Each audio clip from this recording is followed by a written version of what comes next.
session times up there so we can see what happened. If I can, of course.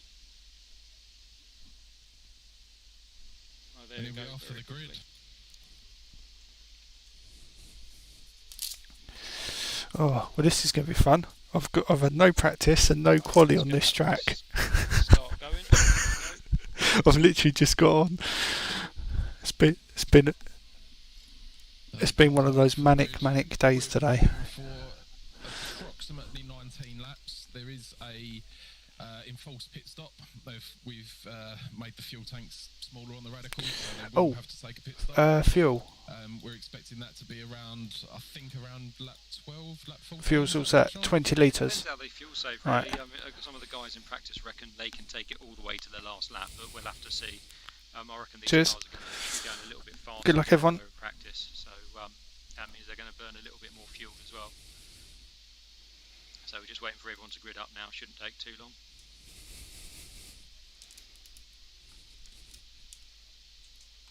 Right, here come the lights.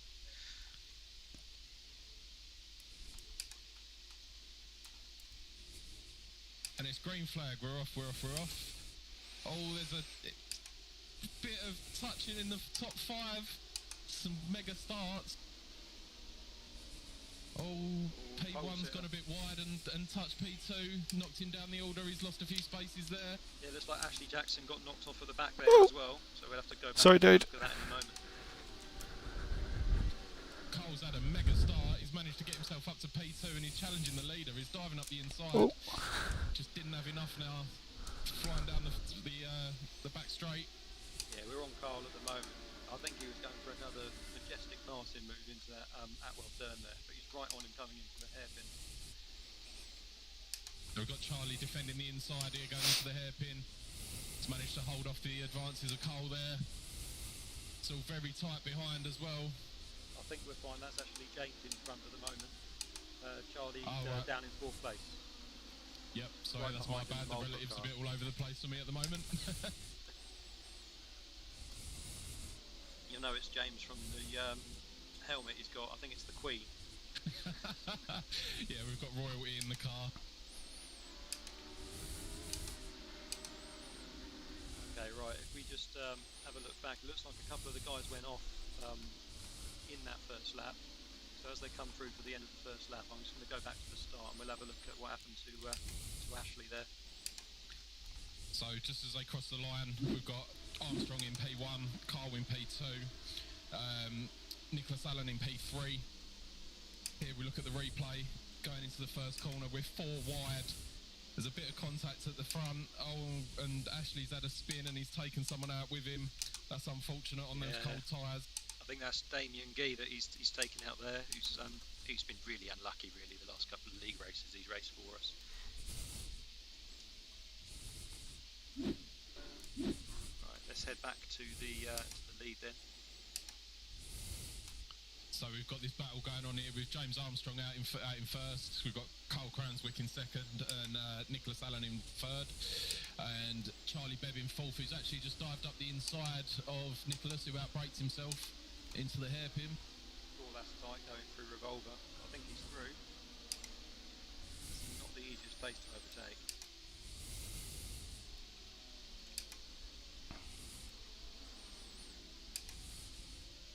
Right, the tyres are going to be warming up. How long's the race time? So they're going to be getting a little bit faster. Okay. A little bit happier with these cars, so you can see some good overtaking moves coming through. This is the closest battle on the track at the moment, I think. It's all still to play for.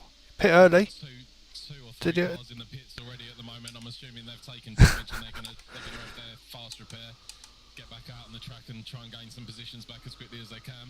Yeah, I think so. I know someone spun in front of me. I spun and sort of tapped him in the rear. They've clearly had their fast repair already, and we've got David Norman who's just entered the pits. Those guys are all going to be a lap down before you know it. So just Yeah, the field a they're all little very bit. cold tyres, aren't they? Guy Robertson has had a stormer of a start. He's actually gained 10 positions in the first 2 laps. So he's managed to get himself up into P9 now. It's a great start for him.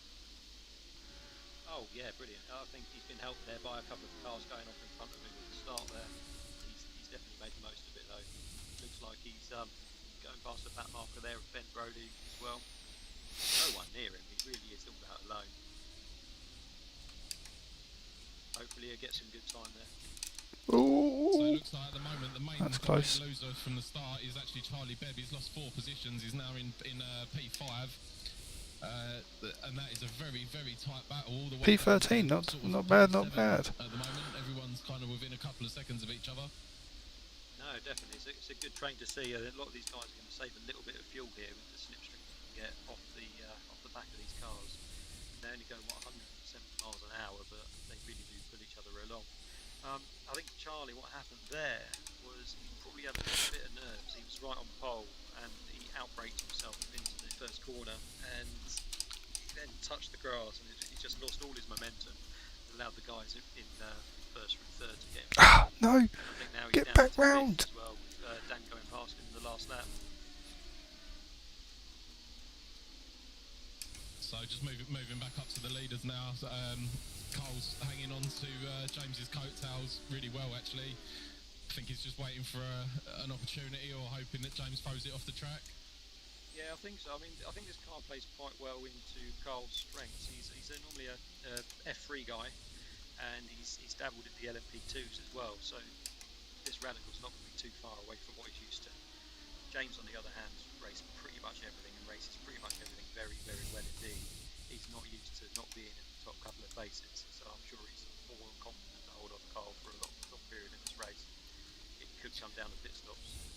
Yeah, definitely. We was in this position last week, wasn't we? James took an early lead, and then when it comes to the pit stops, he pitted a lap early and ended up getting stuck in traffic, which cost him the race win. To be honest with you, he was definitely the pick of the field speed-wise. Oh yeah, definitely. I think one of the big problems James had last week was the fact that he thought the pits was to the left, not the right, and he ended up going farming. So the field's spread out a bit now. I think the main battle that I'm looking at the moment is actually Stephen Masters in a group of 3. Yeah, looks like that's Charlie Bebb who's been pulled into that one again. So maybe he's just not confident after that initial slip up. But these two behind him are. Oh no, Charlie's just binned it. Goes off into the gravel there. That's unfortunate. It doesn't look like there's too much damage on that. Let's go back and take a look and see what happened there. See if we can find out what caused him to come off the track.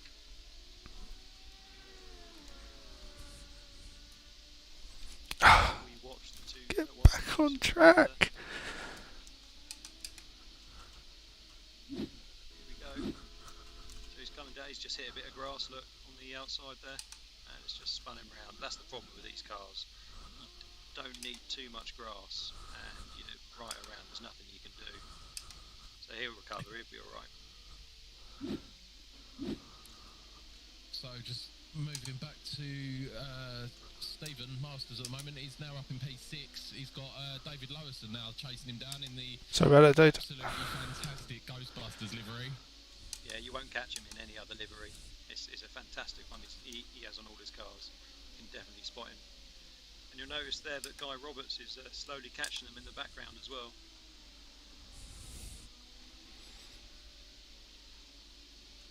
Don't know why my frame rate is jittery as hell right now. Carl's really closing on James now.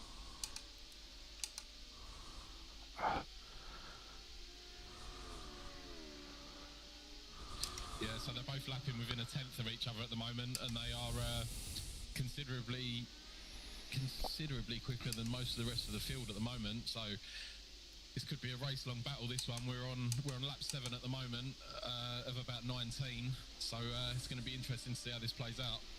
Yeah, we're about halfway to the pit stop as well, so I'm sure these two will come and keep the momentum up for the time being. They'll probably get a bit faster.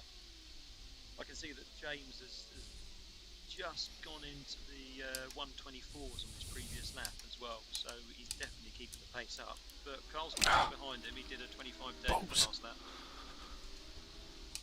Yeah, it's a great performance so far there from Carl. I think the difference between this track and the track last week is the track last week was short, it was narrow, and there was a lot of opportunities to have issues with this car, being as twitchy as it can be, particularly under braking. day. We've got a longer track, and the guys really are getting a bit more spread out now. I think the closest guys we've got is still David Lowerson, getting really close now to Stephen Masters. There could be something happening here before the pit stops come in. I think we've got Guy Robertson trying to catch the back of David as well. Again, he's gained 10 positions since the start of the race, so that's absolutely fantastic work from him. I think he's taken advantage of all the calamities that have gone on beforehand. I think we've actually got our first pit stop that's happened now. We've got Sandy Legg in the pit. He's looking like he's trying to do the undercut. Yeah, there he is. I didn't see him go off. I can't see that he did go off, so I think this is a genuine pit. So we'll have to see how that goes. But here we go. This is Damien Gee and Jason Ashfield. This looks like something's happening here coming into the hairpin turn.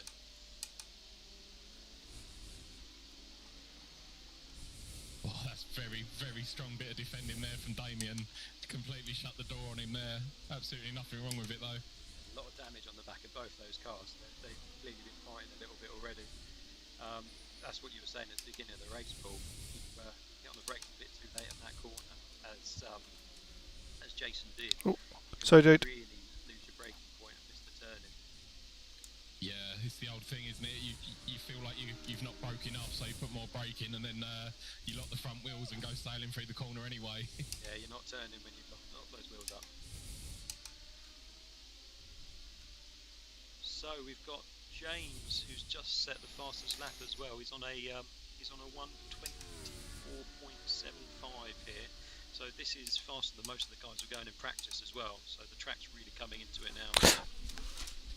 Yeah, he's got those tires warmed up now and he's feeling comfortable. I think he's just trying to stretch out the lead just for in case there's any sort of dramas that he had last week. Try and find himself a gap in the field when he comes out the pits, because it really did cost him. I think it cost him about 4 or 5 places last week. So fingers crossed he can keep that. Oh, definitely. Yeah, we've just seen Damien Gee actually take that place now from Jason Ashfield. Looks like that Jason's coming up again on the inside of this hairpin, so heavy on the brakes. He was cautious there. Why is that shit well, so glitchy? Stopped and turned in the end.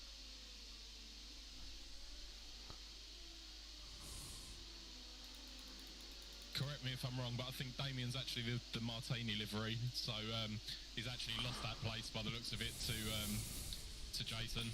Yeah, no, you're right. Jason in his Jensen Button kit. Right, let's take a look at Guy Robinson now, because he's got Beb right behind him. So Beb obviously came off the track. Guy went past him after that happened, and it's like Beb's really pushing him to get that position back. This is for 8th place. Yeah, the back of that Radical of Charlie's doesn't look very healthy at the moment, does it? No, I'm sure he's suffering in the slow corners now.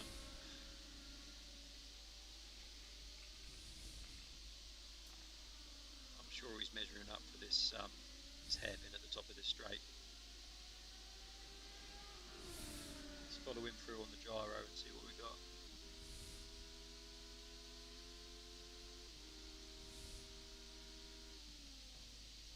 Yeah, I think he's passed. Oh no. Well, yeah, he's passed. See how much drive he gets out of this corner. Yeah, it looks like he just outbroke himself, didn't it? Gave the opportunity for Charlie to send it around the outside going into Revolver. Yeah, it's an easy thing to do. You think the guy's going to outbrake you on the inside, so you try and outbrake him on the outside, and that corner being the camber it's got, you just can't get the car in, and you have to go all the way around the outside. Oh, he's crashed. That was Jason Ashfield's, Guy Robinson's gone off. Oh no. That's going to cost him some places there. He'd gained 10 from the start. Wonder how many that's going to cost him. Yeah, let's go back and take a look. We saw him go off in the background. Let's take a look. I think he took a big hit as well. So here he is in his cockpit cam. Oh, he's just put his foot down too quickly coming out of that. That really, really slow second gear turn there. That's so easily done. But I actually done that myself in one of the VRS endurance races about 2.5 hours in. And to say I was unhappy with myself would be an understatement. I can imagine. is that wonderful livery on the Ghostbusters car here. The guys are all spreading out. We've got guys just gone in the pits, obviously, after that incident with the barrier. So we've got a battle at the moment for P3. So we've got Nicholas Allen, who's in P3, filling up the podium at the moment. He's got Dan Saddington chasing him down at the moment. I believe Dan finished P4 last week, so he's looking to build on that with another consistent result. Yeah, I think with the guys in front of him all finishing behind him in the other than James, who finished third. So Carl and Nicholas finished behind him. P4 again is going to do him well. So this is another interesting battle because Dan normally races in the GT3s or GTEs, whereas Nicholas definitely sees the Radicals as his main drive. So be interesting to see how the racing gets when they're side by side. Yeah, funnily enough, Nicholas spent most of his time in MX5s last season instead of the Radicals, but he does a lot of Radical League racing, so you might not see it from the stats in Iracing, but he has spent a lot of time in this car, so we are expecting him to really be pushing towards these front two, who are a couple of corners ahead of them now.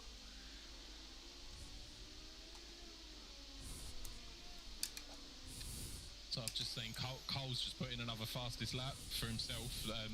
He's only a tenth off of James's fastest one now as well. He's really pushing that car hard today. Yeah, I mean, that's really important. You get a bonus point in this league for fastest lap, so we've got 6 rounds. If you get a fastest lap, that's a lot of points to actually build up over the course of the league. We're also at the stage of the race now where back markers are starting to come into it. Just seen the top 2 go past Guy, who's in P15 now, and they're coming up to the back of another 2 back markers in Sandy and Ash, so it'll be interesting to see how they both get round those. Yeah, some of the guys at the back aren't going to be experienced as James in the lead here. James is, as we've said, very proficient, and we've got guys from all standards in this race, so we haven't cut anyone out for iRating or anything like that. We allow everyone to race, which is part of the ethos here in the league, so it'd be good to see how they handle it. It's a good experience for everyone as well. Yeah, definitely. It adds the extra layer of complexity to it when they're actually battling with each other for P13 at the moment, so having someone coming up behind you in the rearview mirrors while you're trying to take a position yourself just makes it even harder, doesn't it? Oh yeah, I mean, I race multi-class, and it's not nice when you're concentrating on the car in front and you've got a faster class coming in behind you. It's definitely a bit of racecraft that's hard to learn. Oh, P13's just gone off. Yep, so that was Sandy, who's put it wide in the first of the slow hairpin. Here he is. Oh, you know what's happened there? He's gone in and he's flicked second gear right at the last moment. It's just pulled him right round. That's a common thing to happen in these cars. It does not like slowing down on a lower gear very quickly. Yeah, it's really easy to lock the back diff up, isn't it, and just send it on that really awkward slow spin. Yeah, I mean, I don't think we've mentioned it, but all the guys here are running a fixed setup as well, so we're trying to make it as fair as possible. I think it gives us closer racing as well. Yeah, for sure. Oh, Dan's gone into the pits there. Yep. So Dan's trying the undercut. Nicholas has stayed out, so that'll be interesting to see where he ends up after the round of pit stops. So Dan's just leaving the pits now. He's going to come back out in P7. Here he comes. I'm going to keep an eye on him for this lap and see when Nicholas dives in the pits and see how that battle goes. He does have Jason just behind him as well, who hasn't yet pitted. So it may look close, but there's going to be 30 seconds between them, I think, by the time James has finished pitting. So they're not really racing for position here, but Jason could put him under pressure. Yeah, definitely. So out of the top 10 drivers, it looks like Dan's the only one who's decided to take his fuel stop on lap 12. So it will be interesting to see whether coming in a little bit earlier ends up helping him out or not. The field is quite spread, so it's not like people are kind of being held up in traffic, so it'll be interesting to see how the undercut works out. Yeah, Cranswick's just gone in the pits, so has Nicholas Allen. Dan's pit stop time is 38.73 seconds. start to finish. So we have to see how they all go in, see what's happening here. Let's go over. Should we go over to Dan and see if he gets in across before everyone else? So I can see Dan. Didn't hold up too much, did I? Just coming through the last corner now, onto the back straight. Let's see where he ends up in relation to Nicholas. Looks like Cranswick's out. Nick's still in the pit. He's coming out now. It's going to be really close. There he is. Looks like he's made the jump. He has made the jump. Now, strangely enough, their pit times were 3 seconds apart. Nicholas did a 41.2 and Dan did a 38.73. So whether he took on less fuel or not, I don't know. We'll have to see how this plays out. He's done really well tactically there to get that done. It's always nice to make places while you're in the pit stops. Oh yeah, it's my favourite tactic. I like running the car as dry as possible before putting it in the pits. Try and get a lap or two out on my rivals as well. It helps with my poor lap times and bad racecraft. So it'll be interesting to see when our leader dives in the pits. He's actually stayed out for another lap, so he must be doing pretty well with the fuel saving. He must be. There's only 5 minutes to go now as well, so it's got to be this lap, the last lap he's going to put it in. Oh, sorry, dude. Looks like we've got Beb and Masters coming into the pits at the same time as well.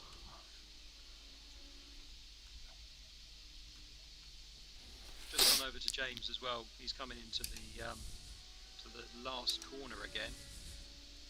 Oh no, he's coming into the hairpin. Sorry. I'm just watching the battle up front. So we've got Dan, who made the jumps in the pits. He's actually only about a second and a half off the back of Cole Cranswick's car now. So it's looking like the top 3 are in for a big battle for the last few laps once James gets back out the pit. Yeah, I think you're right. I mean, the fastest pit stop so far has been 38 seconds, and Carl is only 30 seconds behind James. But James has obviously run a few more laps. So James is either fuel saving to the end now, which you are allowed to do. We do put 20 litres in this, but there's no rule saying you have to pit. Pit on this is a right ball ache. Oh my god, he's spluttering his way into the pits at the moment. Unfortunately for me, I started my game in windowed, and it doesn't like running in windowed. So the first half of the race was really choppy. It was incredibly hard to drive. I kept spinning it, so I just gave up and ended up sort of going full screen when I was in tying back to the pit. It's put me like 3 laps behind the leaders. I was up in 11th as well. Last corner, here comes Carl. James is still in the pits. Oh, Carl's comfortably got the lead here now. James is still fueling at the moment. Yeah, that's it. He's going to kick himself with that at the end of the race. So we've got a new leader, Cole Cranswick up in P1, and then we've got Dan Saddington in P2. Let's see where James ended up coming out of the pits in. James is right ahead of Nicholas, who's within 2/10 of him now with 3 laps to go. Nicholas is going to want this place. He is desperately. James is going to be absolutely fuming inside that inside that car at the moment. It's a shame. I know the circuit quite well. I was doing right until the bloody lagginess kicked in. Well, we saw what happened last race when he had that off just before the pits. He put in fastest lap after fastest lap all the way through to the end, just to catch up with second place. And was what, a 2/10 off right at the end. So don't say he's out of it yet. Actually, looks like Cole's extended his lead a bit as well. He's up to 3.5 seconds in front of Dan now in P2. Yeah, it looks like it. He's just had all that open air now. He sat behind James the whole race. He's clearly been comfortable throughout. He hasn't really challenged him for an overtake at all, and he's just coasting to victory now. It's only him that's going to cause him to not actually get this win, I think. So if he thought he was Discord famous after the performance last week, I think he's going to be doing somersaults after this one. Oh, definitely, definitely. He was known for his overtakes last week. Now he's just going to be top of the podium. So here we got Jason Ashfield and David Norman. So this is for 9th place.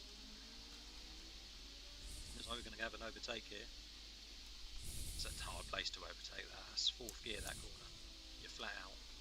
He's going to have the slipstream going into the start-finish line. He's gone a bit wide as well. Is he going to have the run on the inside? Oh, he will. David lost a little bit of speed coming through off that back corner. He's letting Yep, he's got the move done. Oh, has he? He's outbraked himself and gone wide. That could cost him more spaces. I think David Lowerson's behind, going to try and make up that space as well. Very possibly. Luckily, David Norman did keep it pretty much close to the track and he didn't lose too much time.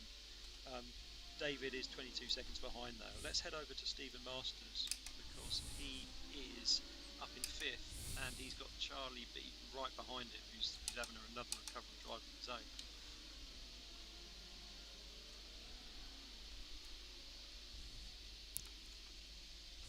So just keeping an eye on things at the front now. We've got Carl, who's coming up to another back marker here in Trevor.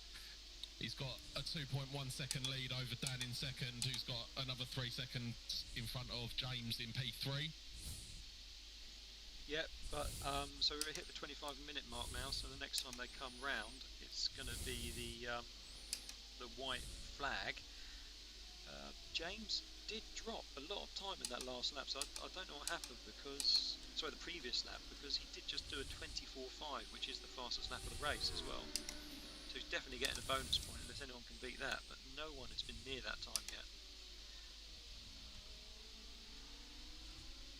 It looks like Charlie Beeb's taking this all the way down to the hairpin. It's a mega side-by-side battle there down into the hairpin.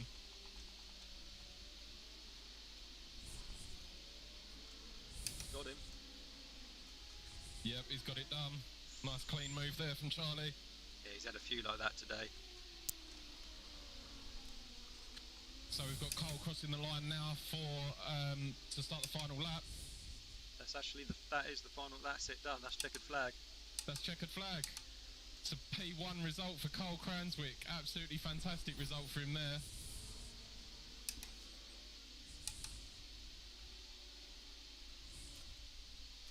There you go. They're all coming across now. So that's Nicholas Allen 3rd. We've got James Armstrong in 4th. Stephen Masters. Here he comes. So that's a 5th place. He's gone up 3 places there. He's going to be pleased with that. Got to say, it's a great recovery drive from Charlie as well. He had a shocking first few laps. He's managed to pull back a result into P6. Closely followed by Ben Chaplin. And it's looking like Jason Ashfield is going to come P8. David Lowerson in P9. And Guy Robinson in P10.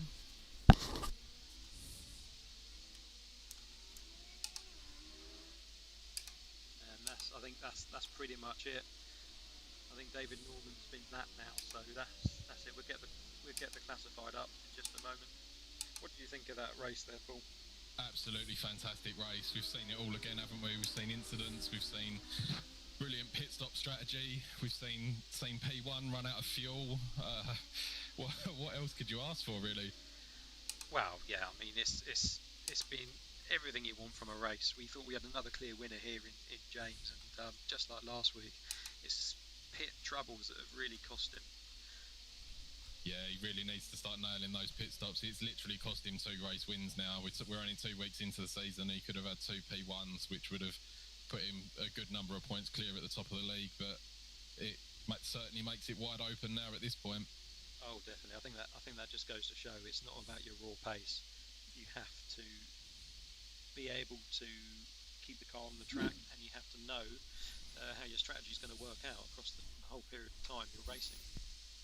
So here we go. We've got the results up now. Yep. So just to confirm, so we've got Cole in P1, got Dan Saddington in P2, Nicholas Allen in P3, that's a much better result for him. He obviously retired the car first week round, so I'm sure he'll be a lot happier with that result. And then we've got James in P4. Again, could have had a race win today if he hadn't have screwed up the pit stop. Then Stephen Masters in P5, Charlie Bev in P6, Ben Chaplin in P7, Jason Ashfield in P8, David Lowison in P9, Guy Robertson in P10, David Norman in P11, Sandy Legg in P12, Damien Gee in P13, 14 was Ash Wheeler, 15 was Chris Rowlands, and then to round it out, we've got Ben Brodie, Trevor Davis, and Ashley Jackson. Okay, there we go. The next round is at Laguna Seca next Tuesday, so another completely different track, a lot more technical than what we've had today. No real long straights other than that start-finish straight into T1, so it'd be good to see what happens there. I cannot wait to see the carnage going into the corkscrew in these things. That is going to be insane, trying to keep the rear end of the car in one place. Oh yeah, definitely. It is one of the hardest cars to control, definitely, and through that corkscrew, particularly in the first 2 laps, it's going to cost them. Anyway, thank you everyone for watching. Thank you very much. I've been Paul Busby with Sean Swash. Thank you for joining us for round 2 of the Iracing UK Radical League. We will see you next week. Thank you very much. Yeah, and just one thing, if you are interested in joining the Discord, you can find us on Facebook under Iracing UK, or you can ask one of the guys here in chat who will be able to push you on to the Discord that way as well. Thanks for watching. Bye. Take care.